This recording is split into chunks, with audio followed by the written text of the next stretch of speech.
के जुठियावल हो जवानी तोहर माजन के जुठियावल हो जवानी तोहर माजन कहले पहलवा की सुन सखी काजल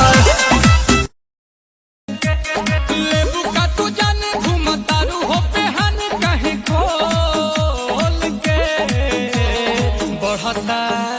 हाय हाय हाय हाय हाय हाय बढ़ता जवानी जैसे भाव पेट्रोल के। बर्थडे में हम तुमको विश करेंगे, दूर मत जाना बहुत मिस करेंगे। हमको कोरोना का डर नहीं है, कोरोना हो जाए फिर भी किस करेंगे। तुम रांची की रानी या माल बहुत बिल्ला हो, दिल्ली की मोमो या शिमला की सिल्ला हो, प्यार में है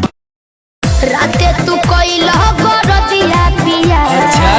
पोरे पोरे हो खता दरदिया पिया कमरिया पिया कमरिया पिया भइल बाल पक के कप हमके न कहीं हमारे भी हो बिल्कुल ना जाने तुम तो जाने तुम तो जाने तुम तो मीठी जलेबी हो सुनो ना भाई मगे तुम देवी हो जाने तुम ओठ के लाली कान के बाली तोहरे लाबा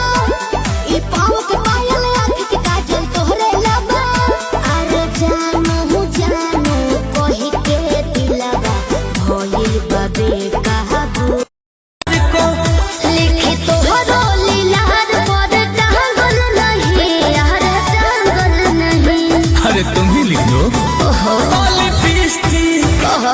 लिपस्टिक खराब होगा काजल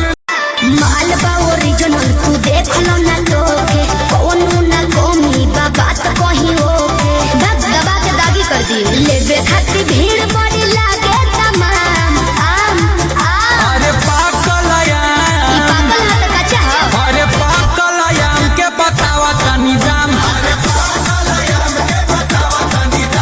मलदहवा आम के बतावा तनी दाम अब देखो अपन रहवा हो हमर जाता रे होके दिया हवा हो दिल्ली है मजा अपना राजा संगे हम तोरा सखी संगे जीले हवा का कहला तो तोरा कोइला के कौम में सुनू सनम दूध पियर मंगा के पीले हो तोरा कोइला के कौम में सुनू सनम दूध पियर मंगा के पीले केहू और के बानी फिलहाल केहू और के बानी फिलहाल खिलाए न मत मारो